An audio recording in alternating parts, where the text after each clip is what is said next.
Sean Diddy Combs, once one of entertainment's most powerful moguls, accused of crimes so heinous, he faces the possibility of spending the rest of his life behind bars. He had it all: fame, fortune, power. He threw the wildest parties, wore the most expensive clothes, and made hits that defined generations. Sean Diddy Combs was more than a music mogul. He was hip-hop royalty, untouchable until now.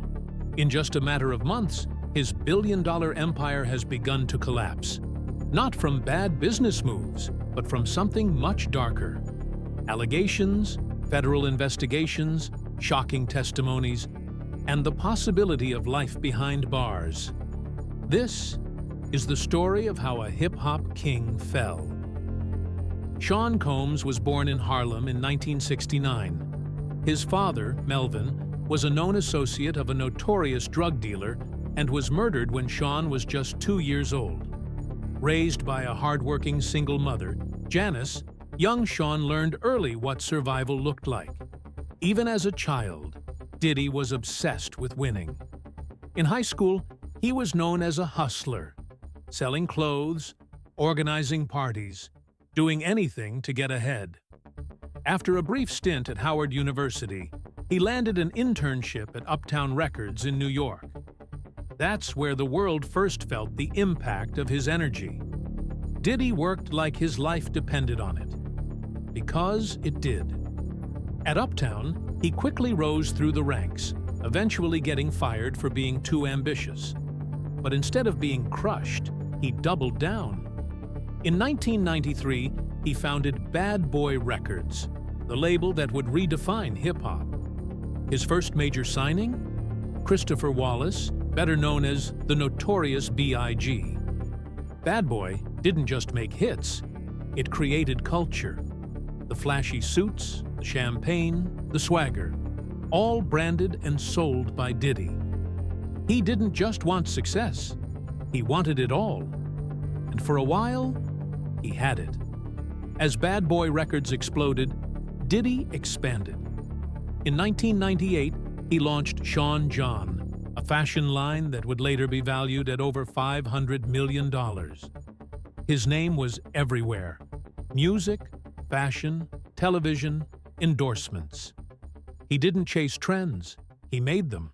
He took a stake in Ciroc vodka, transforming it from an unknown label into a global luxury brand. He entered reality TV with shows like Making the Band, creating pop culture moments and meme-worthy moments alike. Every venture was strategic, every move calculated. By 2019, Forbes listed his net worth at over $850 million. Soon after, he crossed the billion-dollar threshold. But his power wasn't just financial. He had political connections. He helped influence voter turnout. Presidents knew his name. Wall Street respected him. Hollywood welcomed him. He had climbed from the Harlem streets to America's boardrooms, but in the shadows, stories were beginning to emerge. For years, there were murmurs, hushed stories about Diddy's parties. Some described them as elite, glamorous, and exclusive. Others hinted at something else: secrecy, control, fear. Rumors floated around about young women, drugs, intimidation. But none of it ever stuck. He was too powerful, too influential. People stayed silent. Cassie Ventura, an artist signed under Bad Boy and romantically linked to Diddy for years, was often seen by his side. But those close to the situation whispered about control, isolation, and abuse. It wasn't until 2023 that Cassie broke her silence, filing a civil lawsuit alleging brutal domestic abuse, coercion, and sexual misconduct. The lawsuit described years of fear, psychological control, and disturbing incidents. It was the first crack in the image, and the dam was about to break. In March 2024, federal agents conducted simultaneous raids on Diddy's residences in Los Angeles and Miami. Helicopters hovered, agents swarmed, and media cameras rolled. It was like something out of a movie, only real. Federal authorities were investigating allegations far beyond Cassie's lawsuit.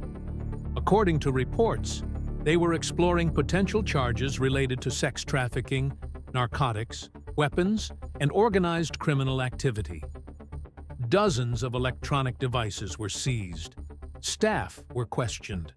Former bodyguards and associates were subpoenaed. This wasn't just a media scandal. It was now a federal case. And suddenly, the man who built his life on control had none. After the raids, more alleged victims stepped forward. Cassie's lawsuit was settled out of court within a day, a move many interpreted as a sign of fear. But it didn't end the flood. Women began to speak. Former employees described working under a climate of fear. One former music producer alleged that Diddy drugged women and filmed them without consent. Another associate claimed he was threatened for refusing to participate in certain rituals. Even celebrities who once praised him grew quiet. The silence was loud. Allegation after allegation. Story after story. The portrait of a predator was being painted, piece by piece. The fallout was swift. Sean John's remaining presence vanished from department stores. Ciroc quietly distanced itself.